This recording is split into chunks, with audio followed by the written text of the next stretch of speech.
Welcome to episode 385 of the show.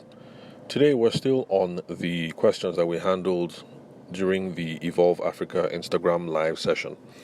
And if I remember correctly, yesterday we were on the question of whether we are startups or not. That's for those of us in the event and the wedding space.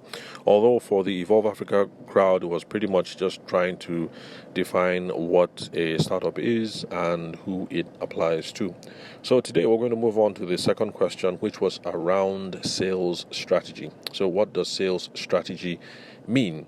Now, sales strategy is difficult to define. I mean, depending on which author you read or which philosophy you follow, you're going to have different definitions of strategy. So in my own opinion, I think to better understand what strategy is, we have to contrast it with tactics so that we get a better understanding. Because you'll find that people usually talk about strategy in contradistinction to tactics. So it's easier to understand what one is by thinking about what the other is, or rather, it's easier to think about what one is by thinking about what the other is not. Okay, I'm not sure how to put it, but basically, to understand strategy, even though that's difficult to define, it's best to try and understand what tactics is, and then you get a better understanding of both. So what are tactics? So tactics are the minutiae, the particular things that you do on the day-to-day to move the goal forward. For instance, those of you who believe in Instagram promotions, Instagram advertising, or let's say you believe in organic content, and so you're taking advantage of Instagram Reels or whatever it is that the what's that thing called? The algorithm seems to be promoting at the moment.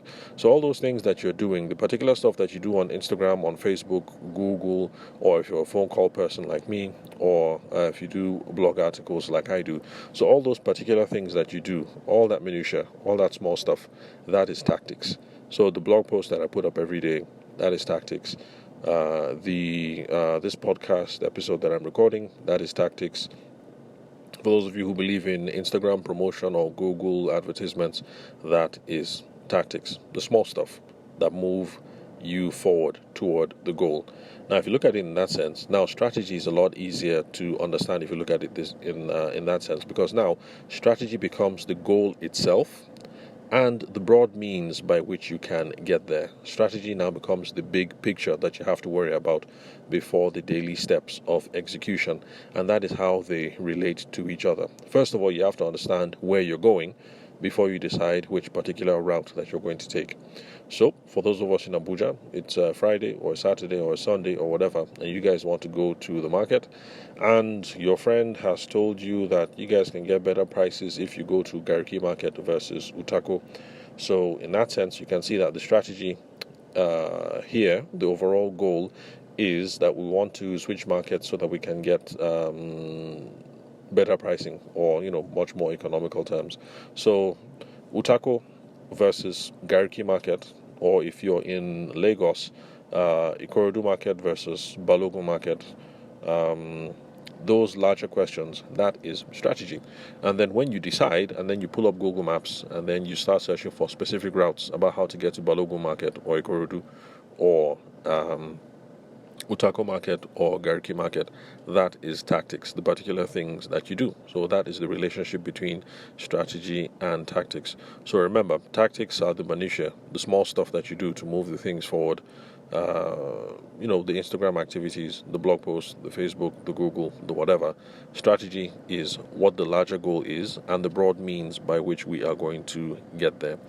So, since strategy is concerned with the big questions, what are the big questions that we are going to answer before we come up with our sales strategy for our businesses, whether you're a wedding planner, a photographer, architect, or a chicken breeder?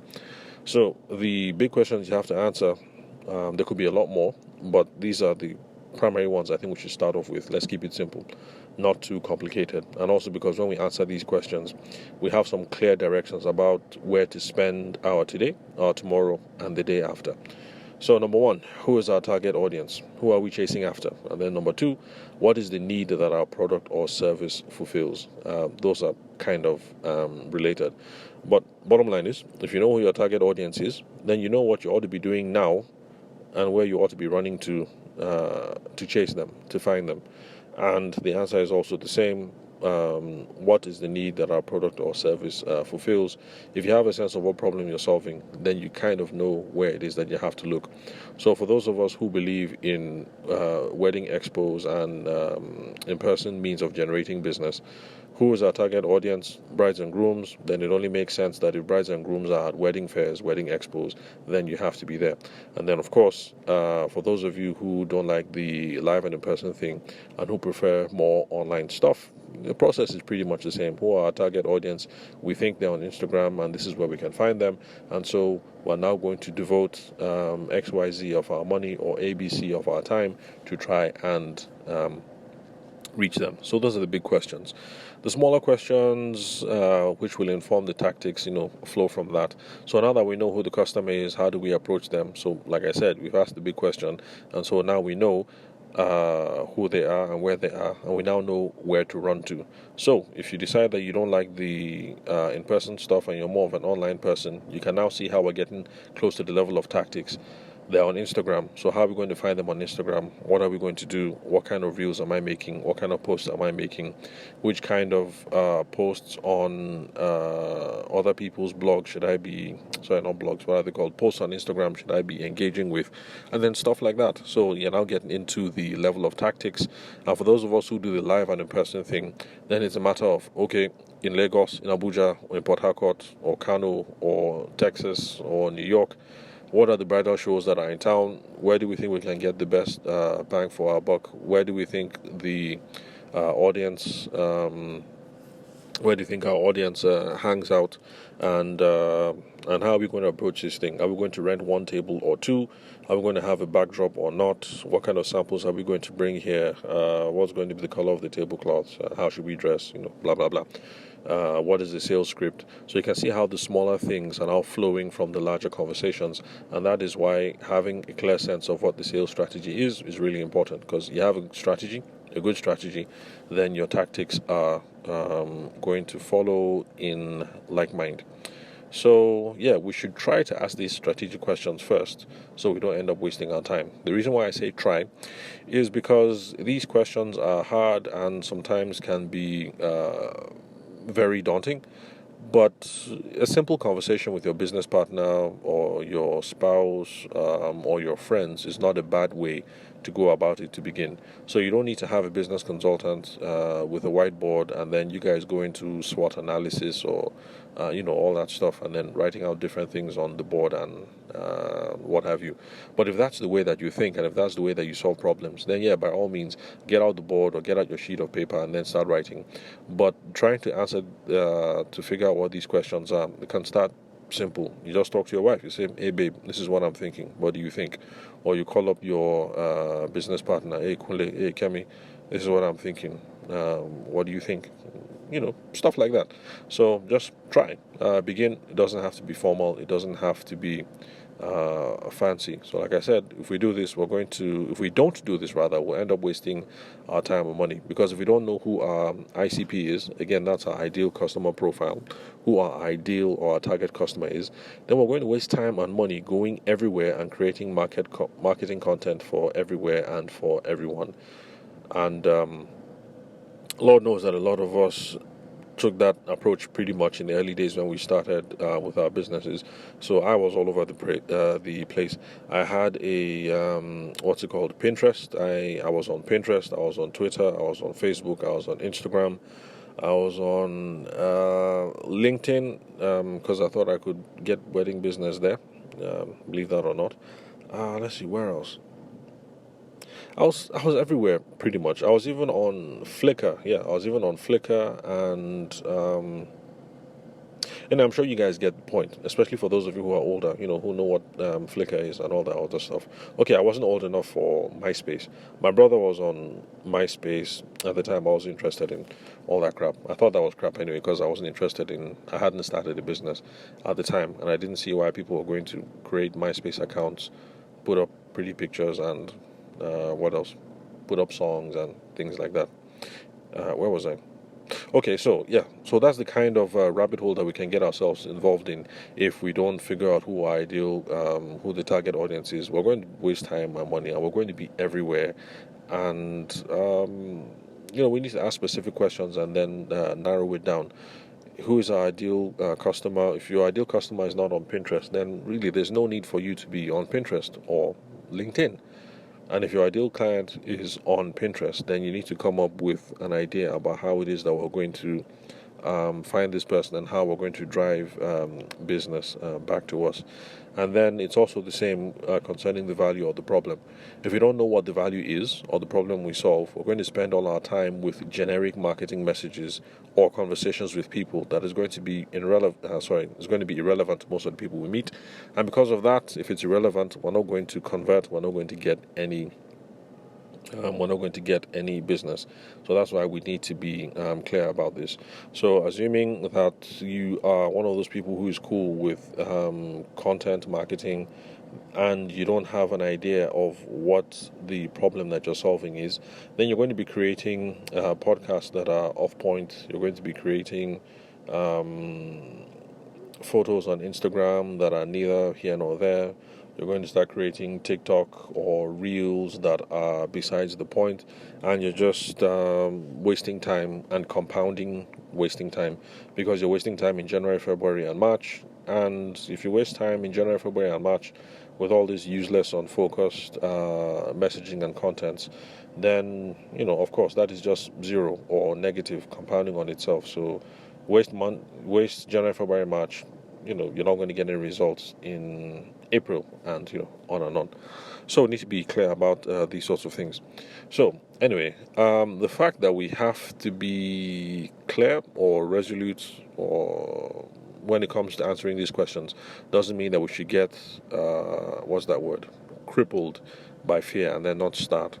The good thing about sales, like I try to explain to the Evolve Africa crowd, is that sales is a very forgiving discipline. So it's okay to get things wrong, because if you don't get the strategy right at first, if you get the strategy wrong at first, then having a simple conversational approach and conversational sales skills are going to get you the feedback from actual customers to help you figure out this problem. So if you've been listening to this podcast for any length of time, you'll see that when we talk about qualification and discovery, qualification frameworks and discovery frameworks, they involve you having conversations with the client to try and figure out who they are, what they're up to, what their problems are, and amongst these problems, what are the hierarchy, what do they find most valuable to pay for, what do they find less valuable, stuff like that. So in engaging in all these conversations, you're going to get all the information that you actually need. So the early questions around qualification: who is this customer, what do they do, what do they want, what's the problem, what is the perfect vision that they're aiming for, you're going to be able to pretty much figure out after a while that, okay, for brides and grooms, these are the kind of guys and girls that I vibe with the best and have the most fun with the most, and they end up paying me the most money. And then from that history, that becomes your ICP, your ideal, or your ideal customer base, or your ideal target audience.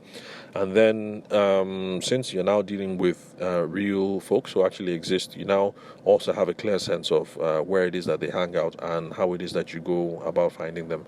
And then, of course, it's those conversations that you have with these people, particularly with clients particularly with clients where you had pleasant dealings with. You're now going to also get a sense about the problems that they find valuable and what they think your value is, because sometimes you'll find that sometimes what you think is valuable is not what the customer finds to be valuable. For instance, those of you who have been listening to the podcast for a while know about this whole thing. I mean, my love-hate relationship with Photoshop as a wedding photographer. So for me, I thought that the value that I was bringing to the market was that I meet brides who are tired of Photoshop, and I deliver simple, sophisticated images without any Photoshop wizardry. And basically, this whole idea that you are enough and that you are beautiful as you are, and so you don't need me to do anything extra to straighten your nose or to remove all the pimples. So anyway, that was my thesis heading into the market. So really, I should have spent a lot of time trying to validate that thesis and only going after the crowd that I think would have found that to be most valuable. But since I was spreading myself all over the place and interacting with a large number of people, I take a Photoshop gig, I take a no Photoshop gig, I take every single gig because I wanted the money. Eventually, I found out that it wasn't actually the Photoshop thing or lack of Photoshop thing that people consider to be the chief value that I brought to the table. Because in asking questions, why did you work with me? Why did you pick me over the other guy? What did you like best? What could we have done better? Blah, blah, blah. All those questions. Eventually, some things started coming up. I started hearing stuff about my level of professionalism, security, certainty, basically that, okay, yeah, if you call the lady and he's the one handling your wedding, you can go to sleep. I've had a couple of brides, 2 or 3 say that I'm the only wedding vendor that they didn't have to worry about, stuff like that. So I got to find out that all those other things actually was more of the value that I was bringing to the table and the problems that I was solving. The fact that I'm professional, if you work with me, things are secure, your money is secure, things are certain, speed of delivery. If I say 2 weeks, it's 2 weeks. If 2 weeks is going to be more like 2 weeks and 3 days, I'll tell you halfway through. I don't wait until the last day and say, oh, you know what, this happened and that happened. And so it turned out that it wasn't the technical aspect and it wasn't really the art that was the chief thing I brought to the table, but all these other, what should I say? Should I call them soft skills? Okay, I'm not sure what to call them, but it was all this other stuff. Now, when you have a sense, when you get this kind of feedback from your clients, you now know how to adjust your sales and marketing approach because you have all the intel that you need. Now, since I am a sales professional, a sales consultant, it's easy for me to adapt all this data to my sales script, but I'm not a marketing professional. So I guess eventually I'll have to speak to some marketing folks about how you carry over these things and translate them into marketing material so that when one starts advertising or rather resumes advertising on Instagram and all those places, you know what kind of copy to use. That's the words to use, the images to use, and then things of that nature. So this is why you shouldn't worry if you don't get the strategy right in the beginning, because sales is really forgiving.